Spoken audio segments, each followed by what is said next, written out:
நடிகர் அஜித்தின் good bad ugly படத்தின் ரன்னிங் டைம் வெளியானது.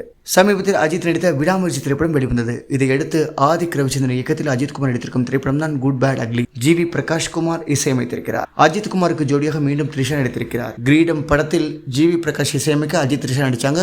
பல ஆண்டுகளுக்கு பிறகு இந்த காம்பினேஷன் மீண்டும் இணைஞ்சிருக்காங்க. இந்த குட் பேட் அக்லி படத்தின் படப்பிடிப்பு முடிவடைந்து இறுதிக்கட்ட பணிகள் நடைபெற்று வந்த நிலையில் தற்போது ரிலீஸுக்கு தயாராகிவிட்டது. வருகின்ற ஏப்ரல் 10 இந்த படம் திரைக்கு வரும் நிலையில் ஏப்ரல் 4 இரவு 8 மணி முதல் டிக்கெட்டுகள் அட்வான்ஸ் புக்கிங் ஆரம்பமாகிறது. குட் பேட் அக்லி படத்தின் ரன்னிங் டைம் குறித்த தகவல் தற்போது வெளியாகி இருக்கிறது. அதில் இந்த படம் 2 மணி நேரம் 18 நிமிடங்கள் ஓடப் போகிறதாம். இதுதான் இந்த படத்தின் ரன்னிங் டைம். அதோடு இந்த படத்தை எடிட் செய்து விட்டு பார்த்தபோது அதிகமான டைம் கொண்டதாக இருந்ததால் அதிகப்படியான நீளம் கொண்ட பல காட்சிகளை ஷார்ப்பாக கட் பண்ணி இருக்கிறாராம் ஆதிக் ரவிச்சந்திரன். அந்த வகையில் இந்த படம் தொய்வு என்பது இல்லாமல் அதிக விறுவிறுப்பாக இருக்கும் என சொல்கிறார்கள். குறிப்பாக விடாமுயற்சி திரைப்படம் அஜித் ரசிகர்களை முழுவதுமாக திருப்திப்படுத்தவில்லை. அது மட்டுமின்றி படத்திற்கு நிறைய நெகட்டிவ் கமெண்ட்ஸும் வந்தது. இந்த நிலையில் இந்த குட் பேட் அக்லி திரைப்படம் 100% ரசிகர்களை திருப்திப்படுத்தும் என தெரிவித்திருக்கிறார் படத்தின் இயக்குனர் ஆதிக் ரவிச்சந்திரன்.